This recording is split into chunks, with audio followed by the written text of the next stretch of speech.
dalam hidup, tak semua kisah berjalan mulus seperti yang diimpikan.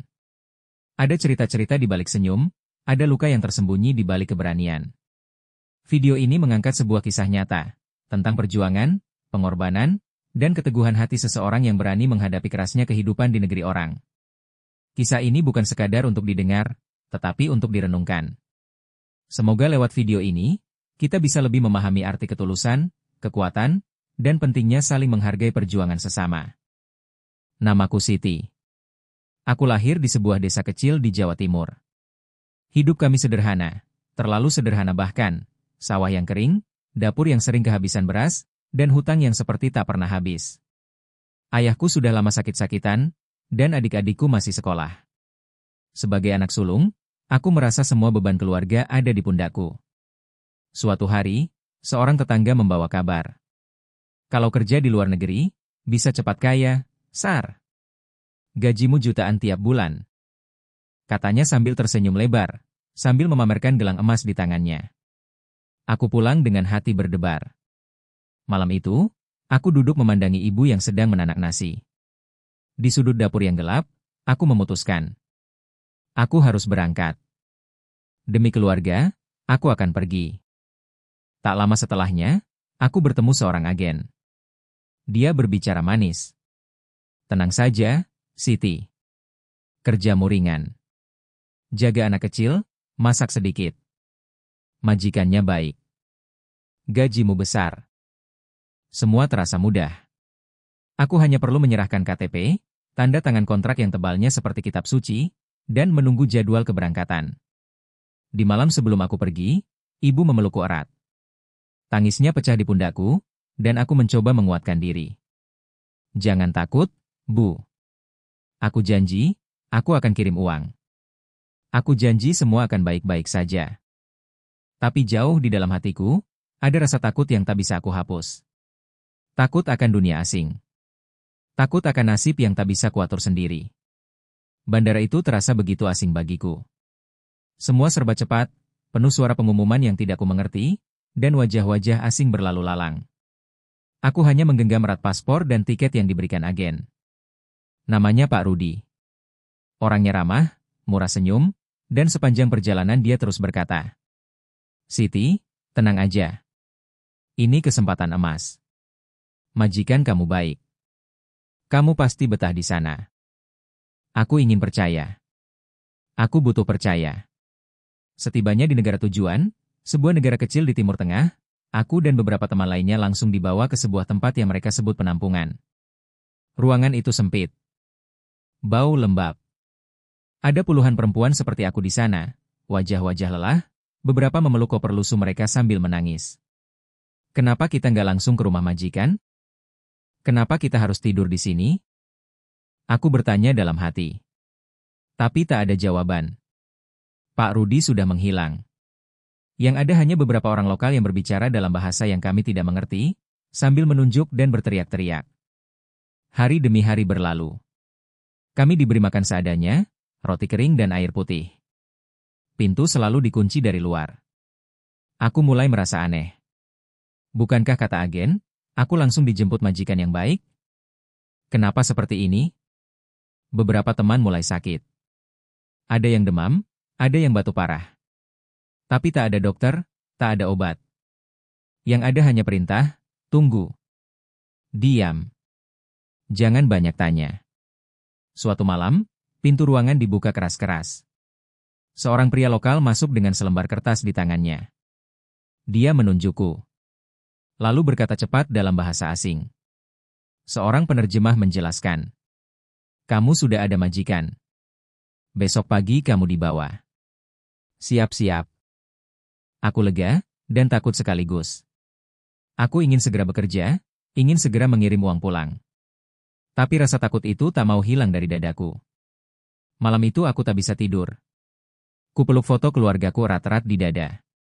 Kubiarkan air mata jatuh diam-diam. Aku tidak tahu. Majikan macam apa yang akan menjemputku besok. Aku tidak tahu. Bahwa langkah kecilku keluar dari ruangan itu akan menjadi awal dari derita yang panjang. Pagi itu, aku dibangunkan dengan bentakan. Yalah. Cepat. Majikan datang, teriak seseorang. Aku buru-buru berdiri, masih dengan mata bengkak karena tak tidur semalaman. Mobil hitam berhenti di depan penampungan. Seorang wanita parubaya turun, wajahnya datar tanpa senyum. Dialah majikanku. Aku menunduk, mengucapkan salam dengan suara gemetar. Assalamualaikum. Tapi dia hanya melirik, lalu masuk mobil tanpa berkata apa-apa. Aku duduk di kursi belakang, menggenggam erat tas kecilku. Perasaanku kacau. Campuran antara harap dan takut. Rumahnya besar, bertingkat, dan mewah, tapi terasa dingin. Tak ada kehangatan di sana. Saat masuk, aku disuruh berdiri di ruang tengah. Majikan memanggil anak perempuannya, lalu berkata dalam bahasa mereka, cepat, tajam, dan menekan. Penerjemah menjelaskan. Kamu kerja dari jam 5 pagi sampai 12 malam. Bersih-bersih, cuci baju, masak, rawat anak. Jangan main HP, jangan tidur siang. Jelas? Aku hanya bisa mengangguk. Pagi pertama, aku tak tahu harus mulai dari mana. Majikan memintaku membersihkan dapur, lalu tiba-tiba berteriak karena lantai belum dipel. Aku minta maaf. Tapi itu membuatnya tambah marah. Tangannya menarik bajuku kasar, lalu mendorongku ke lantai. Bodoh. Kamu ini kerja atau tidur? Aku terdiam. Kepalaku sakit, hatiku lebih sakit. Sejak itu, tiap hari terasa seperti neraka. Kalau aku terlambat 5 menit bangun, teriakan. Kalau makanan kurang asin, lemparan sendok. Kalau anak majikan rewel, aku disalahkan. Aku mencoba kuat. Aku bilang ke diriku sendiri, demi ibu. Demi adik-adik. Aku harus bertahan. Tiap malam, aku menangis diam-diam di lantai kamar kecilku. Aku tidak punya siapa-siapa di sini. HP-ku disita. Aku bahkan tak tahu harus mengadu kemana. Hari keempat, majikanku menamparku karena baju anaknya kusut. Kupandangi cermin di kamar mandi, pipiku merah, mataku sembab. Dalam hati, aku bertanya. Inikah bayaran dari semua harapan itu? Beginikah caranya aku mengubah nasib? Aku ingin pulang. Tapi aku tahu. Aku tidak bisa. Aku belum dibayar. Kontrakku masih panjang. Dan aku masih punya keluarga yang menunggu kiriman uang dariku. Hari-hariku kini semua sama. Bangun sebelum azan subuh, bekerja tanpa henti, tidur tengah malam. Tak ada ucapan terima kasih. Tak ada senyum. Yang ada hanya bentakan dan tatapan penuh curiga. Aku bahkan tak berani mengeluh. Semua ku telan sendiri. Aku pikir, mungkin memang beginilah nasib pembantu. Tapi ternyata ini bukan sekadar capek. Ini penyiksaan. Suatu hari, aku lupa menjemur pakaian. Hujan turun, semua baju basah. Majikan perempuanku naik pitam. Ia memukulku dengan gantungan baju logam. Punggungku memar, tapi aku tak bisa melawan. Kamu bodoh. Tidak berguna. Saya bayar kamu mahal, untuk apa? Aku ingin menjawab, saya belum pernah digaji. Tapi lidahku keluh. Aku tahu, membalas berarti bencana lebih besar. Hari-hari berikutnya, dia mulai menyiramku dengan air dingin jika hasil kerjaku tak memuaskannya. Anak-anaknya pun ikut melecehkan. Mereka tertawa saat aku jatuh, memaki saat aku lambat. Dan majikan hanya diam, bahkan ikut menertawakan. Setiap malam aku terkunci dalam kamar sempit, tanpa ventilasi. Tak ada sinyal, tak ada HP, tak ada teman bicara. Aku berbicara sendiri, agar tak gila. Aku mulai mencoret-coret tembok kamar, menghitung hari, berharap waktu bisa lebih cepat berlalu. Tapi semakin lama, aku merasa hari-hari hanya memutar seperti mimpi buruk yang tak berakhir. Aku ingin pulang, tapi bagaimana caranya? Kontrak masih panjang. Aku belum punya uang untuk menebus diri.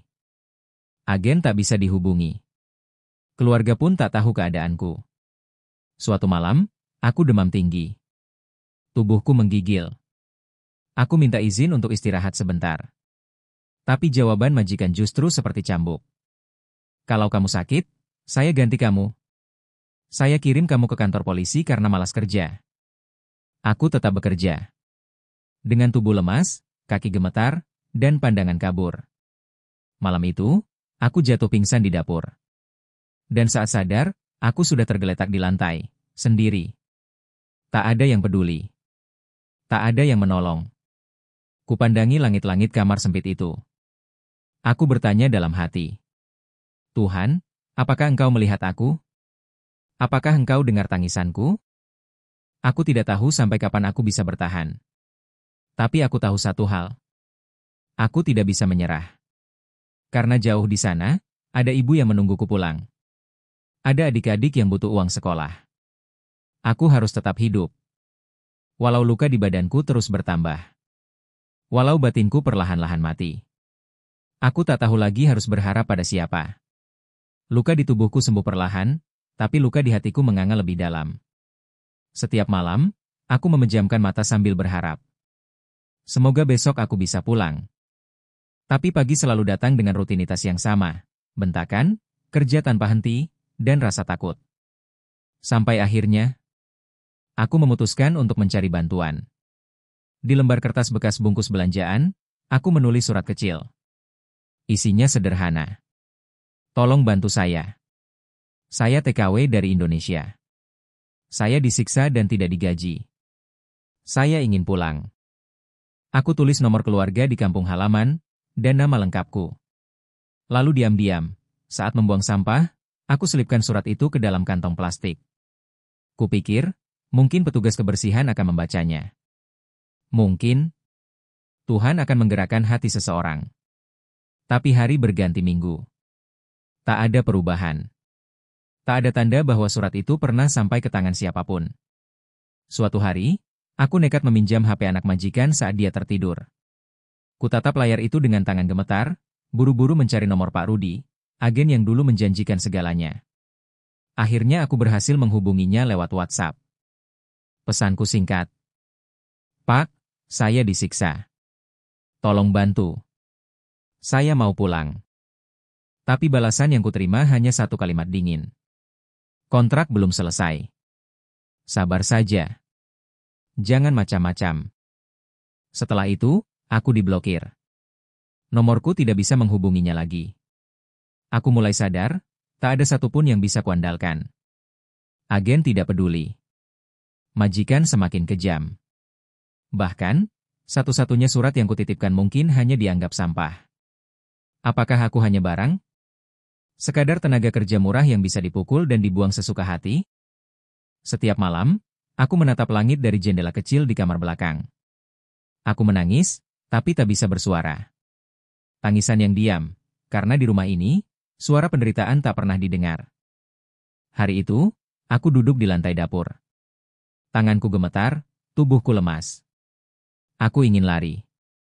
Tapi pintu rumah selalu terkunci. Aku ingin berteriak. Tapi siapa yang akan mendengar? Semua upayaku terasa sia-sia. Surat yang kutulis, pesan yang kukirim, semua tak pernah sampai. Dan di titik inilah, aku mulai bertanya. Tuhan, apakah aku memang ditakdirkan untuk menderita di negeri orang? Tapi aku tahu satu hal. Aku masih hidup. Dan selama aku masih bisa bernafas, aku akan terus mencari jalan keluar, seberapapun sempitnya. Tubuhku sudah terbiasa menahan sakit. Telingaku sudah kebal dengan bentakan dan caci maki. Tapi malam itu, semuanya terasa berbeda. Lebih gelap. Lebih menusuk. Itulah malam di mana aku berpikir, mungkin aku memang tidak akan pernah pulang. Aku terbangun lebih siang dari biasanya, hanya beberapa menit. Tapi itu cukup untuk membuat majikanku murka. Kamu pikir ini hotel? Dasar pemalas. Ia menarik rambutku, menyeretku keluar kamar, dan membantingku ke lantai dapur. Aku mencoba berdiri, tapi tangannya menghantam wajahku, berkali-kali. Darah keluar dari hidungku. Mataku buram. Telingaku berdengung. Anak-anaknya menonton sambil tertawa. Tak ada satupun yang merasa aku layak ditolong. Hari itu aku tak diberi makan. Aku terkunci di kamar tanpa air, tanpa lampu, hanya lantai dingin dan tubuhku yang penuh memar. Kupeluk lututku erat-erat, menggigil. Aku tidak menangis lagi. Tangisanku sudah habis. Yang tersisa hanya satu pertanyaan. Kenapa aku masih hidup? Aku memejamkan mata, dan wajah ibu muncul dalam benakku. Senyumnya yang lembut, tangannya yang dulu membelai rambutku saat aku kecil. Nak, jangan menyerah ya. Kamu harus kuat. Demi masa depanmu. Kalimat itu dulu menguatkanku. Tapi kini, terasa seperti beban. Aku ingin kuat. Tapi aku sudah terlalu lemah. Kupikirkan tentang mati. Ya, aku sungguh memikirkannya. Kalau aku mati di sini, mungkin penderitaan ini selesai. Mungkin, itu satu-satunya jalan keluar. Tengah malam, tubuhku lemas. Napas terasa berat. Lalu ku dengar suara dari luar jendela kecil kamar. Suara wanita lain, suara TKW lain dari rumah sebelah. Dia menyanyi pelan. Lagu Indonesia. Lagu sedih. Tapi penuh harap. Dan entah kenapa, lagu itu menusuk hatiku. Aku tidak sendiri. Aku tempelkan telapak tanganku ke kaca jendela. Dari balik gelap, aku tahu, di balik tembok ini, ada yang juga bertahan. Sama sepertiku. Sama-sama menderita. Sama-sama mencari jalan pulang. Dan malam itu, aku membuat janji pada diriku sendiri. Aku tidak akan mati di negeri ini. Aku akan pulang. Dengan caraku. Dengan kekuatanku. Kadang, titik terendah bukanlah akhir. Tapi justru tempat di mana kekuatan sejati lahir. Dan di malam paling kelam itulah, aku menyadari. Aku belum selesai. Aku belum kalah. Esok pagi, aku akan lakukan sesuatu. Sesuatu yang belum pernah kulakukan. Melawan. Aku bangun pagi itu bukan karena bentakan. Tapi karena tekad. Hari ini, aku akan melarikan diri. Risikonya besar. Bisa ditangkap polisi. Bisa dikirim balik ke majikan. Tapi jika aku tetap di sini, mungkin aku akan mati pelan-pelan. Lebih baik gagal dalam usaha, daripada mati dalam diam. Itulah pikiranku waktu itu. Selama beberapa minggu terakhir, aku menghafal jadwal rumah. Pukul 10 pagi, majikan keluar belanja. Anak-anak di sekolah. Rumah sepi. Biasanya hanya nenek tua yang tertidur di lantai 2. Hari itu, aku pura-pura membersihkan halaman. Gerbang tak dikunci penuh, hanya diganjal ranting. Tanganku gemetar. Langkahku pelan tapi pasti. Aku dorong ranting itu, dan lari. Aku tidak tahu kemana. Aku hanya tahu satu hal, aku harus menjauh dari rumah itu secepat mungkin. Setelah hampir 1 jam berjalan tanpa arah, aku tiba di sebuah masjid kecil. Di sana aku duduk, menangis, menggigil. Seorang wanita parubaya melihatku. Dia juga TKW, sudah lama tinggal di sana. Kamu dari Indonesia? Tanyanya pelan. Aku mengangguk, tak sanggup menjawab. Namanya Bu Nur. Dia membawaku pulang, memberiku makan, dan menenangkan hatiku. Aku ceritakan segalanya, dari penyiksaan, hingga percobaan kabur hari itu. Lewat bantuan Bu Nur, aku dibawa ke KBRI, Kedutaan Besar Republik Indonesia. Di sana aku disambut dengan wajah-wajah ramah. Baru kali itu dalam bertahun-tahun, aku merasa aman. Petugas mencatat semua kesaksianku. Mereka berkata aku bisa direpatriasi, dipulangkan ke tanah air. Tapi prosesnya tidak mudah. Harus melalui penyelidikan, negosiasi dengan majikan, dan proses hukum. Namun kali ini, aku tidak sendiri. 3 bulan kemudian, aku berdiri di Bandara Soekarno-Hatta, mengenakan jaket tebal sumbangan dari relawan. Tanganku menggenggam tas kecil. Hatiku menggenggam harapan yang utuh kembali. Kupandangi tanah airku, dengan mata yang berkaca-kaca. Ibuku menunggu di luar pintu kedatangan. Saat kami berpelukan, semua luka seolah luluh. Semua penderitaan terasa sebanding dengan momen itu. Aku kehilangan 2 tahun hidupku. Aku dilecehkan, disiksa, dilupakan. Tapi aku tidak patah. Dari negeri orang, aku belajar arti kekuatan. Bahwa diam bukanlah pilihan. Dan bahwa TKW bukan budak. Kini aku bekerja di kampung. Penghasilannya tak sebesar dulu. Tapi aku bebas. Dan lebih dari itu, aku masih hidup. Untuk semua perempuan di luar sana yang bertahan demi keluarga. Aku tahu rasanya. Dan aku ingin kalian tahu. Kita pantas diperlakukan dengan hormat. Kita pantas untuk pulang.